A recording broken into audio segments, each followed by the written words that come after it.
কি হবে আলেম হয়ে ইমাম সেজে সমাজেতে, পারো যদি সত্য কথা উচ্চ স্বরে না বলিতে। চাকরির ভয় করো যদি ছেড়ে দাও ওই না গদি, চাকরির ভয় করো যদি ছেড়ে দাও ওই না গদি। কি হবে ধোঁকা দিয়ে আল্লাহকে, কি হবে বেঁচে থেকে অযথা বিদ্যা শিখে যদি না গড়তে পারি শোষণবিহীন সমাজটাকে। কি হবে বেঁচে থেকে, কি হবে লেখালেখি কলমবাজির এই মহড়া, সমাজের আসল চিত্র যদি না যায় তুলে ধরা। যদি ওই ঘুষের বলে কলমটা উল্টো চলে, যদি ওই ঘুষের বলে কলমটা উল্টো চলে, তবে কি যাবে রক্ষা দুর্নীতিকে, যাবে নাকি? কি হবে বেঁচে থেকে অযথা বিদ্যা শিখে যদি না গড়তে পারি শোষণবিহীন সমাজটাকে। কি হবে বেঁচে থেকে, কি হবে শেষ নবীজির উম্মত বলে দাবি করে, যদি ওই নবীর চেয়ার কাদিয়ানীরা দখল করে। নবীজির জন্য যদি রক্তের বহে নদী, তবুও হটব না এই দাবি থেকে। কি হবে বেঁচে থেকে অযথা বিদ্যা শিখে যদি না গড়তে পারি শোষণবিহীন সমাজটাকে।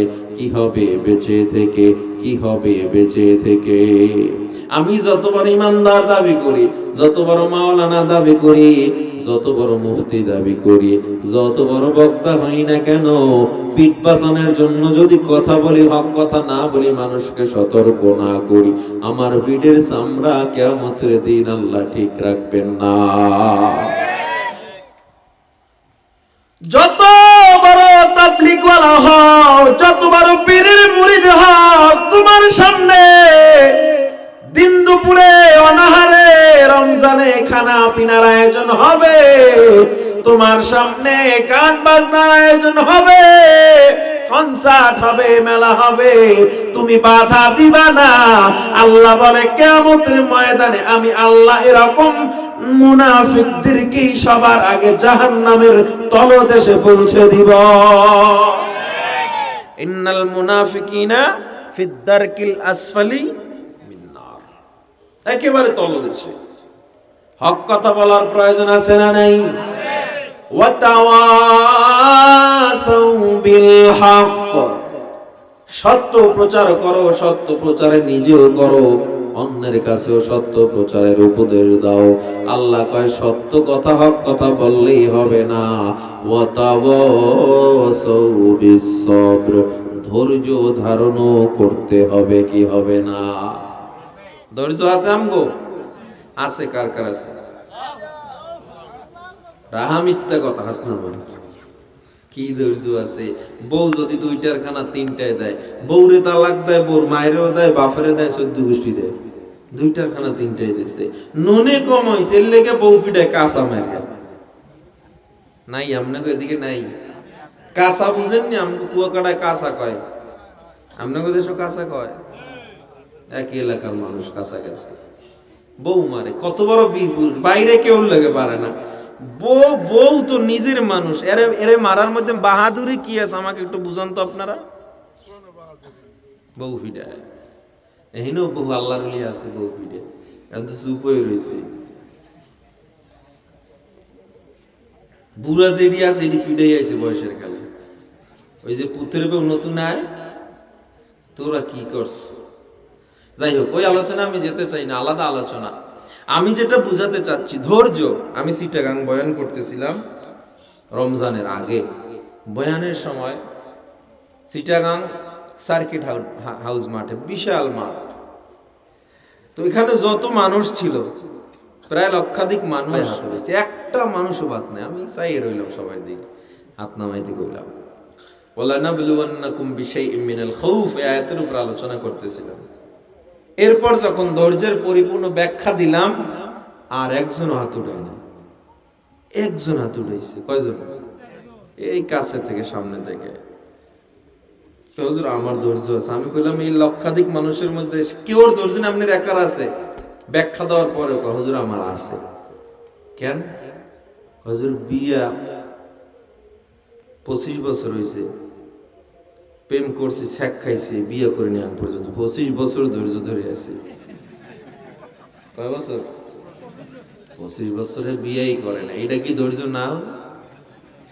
আমনে গো বাউ ফেলতে যদি কেউ কয় হুজুর আরো 3 মাস আগে আমার সুদের টাকা দেওয়ার কথা ছিল, ও দেয় নাই, আমি ধৈর্য ধরছি। পরের মাসেও দেয় নাই, কিছু কই নাই। এই মাসে দেয় নাই, তাও কিছু কই নাই। এটা কি ধৈর্য না? এটা ধৈর্য? ধৈর্য কাকে বলে শোনা নেন। وَلَنَبْلُوَنَّكُمْ بِشَيْءٍ مِّنَ الْخَوْفِ وَالْجُوعِ وَنَقْصٍ مِّنَ الْأَمْوَالِ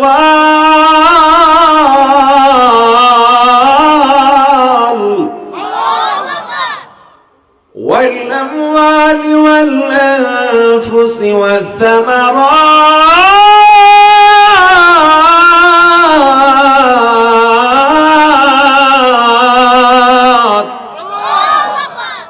আল্লাহ বলে বান্দা পরীক্ষা করব, ধৈর্য ধারণ করতে হবে। তাইলে ধৈর্য কাকে বলে? আল্লাহ বলেন খৌফ, ভয় দিব, দেখমু তুই কতটুক ধৈর্য ধরো। ক্ষুধা দিব, তোরে গরিব বানাবো, দেখমু তুই কতটুক ধৈর্য ধরো। সুদ না খাও, খাও কিনা আমি আল্লাহ দেখবো।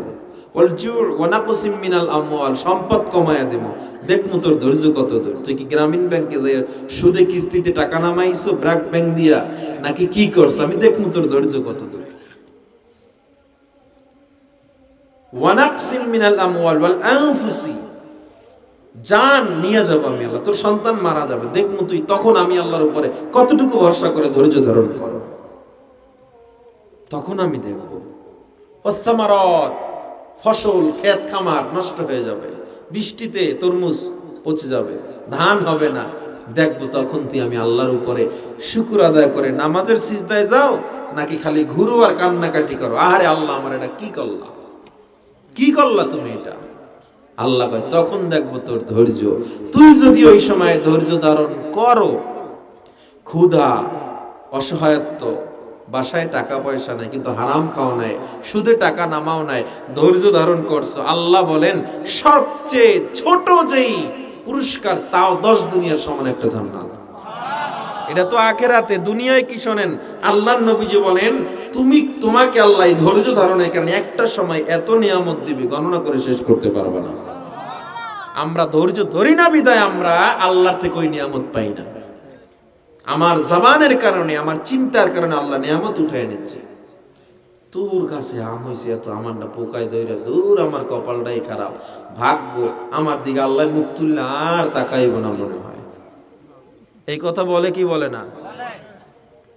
আপনি যদি পোকা তাও আল্লাহর সৃষ্টি, আম গাছ তাও আল্লাহ উঠাইছেন, আম দিলেও আল্লাহ দিবে, আমি আলহামদুলিল্লাহ, আল্লাহ দিলেও ভালো না দিলেও ভালো।